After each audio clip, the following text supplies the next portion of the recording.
الرحمن الرحیم السلام علیکم۔ سعودی عرب میں گزشتہ ہفتے 15,568 غیر قانونی تارکین گرفتار ہوئے ہیں۔ گرفتاری 1 ستمبر سے 7 ستمبر 2022 کے درمیان ہوئی ہے۔ غیر قانونی تارکین کے خلاف کام کرنے والی مشترکہ کمیٹی نے کہا ہے کہ کل گرفتار شدگان میں سے 9,331 اقامہ قوانین کی خلاف ورزی کر رہے تھے۔ 4226 گرفتار شدگان سرحدی قوانین کی خلاف ورزی کے مرتکب تھے، جبکہ 2011 تارکین لیبر قوانین کی خلاف ورزی میں ملوث تھے۔ مذکورہ عرصے کے دوران 260 افراد کو گرفتار ہوئے جو سرحد عبور کر کے مملکت میں غیر قانونی طور پر داخل ہونے کی کوشش کر رہے تھے۔ ان میں سے 27% یمنی، 65% ایتھوپی جبکہ 8% دیگر ممالک کے تارکین تھے۔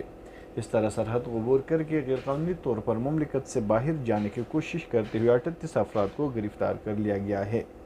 غیر قانونی تارکین کو سہولت فراہم کرنے پر 20 افراد گرفتار ہوئے ہیں۔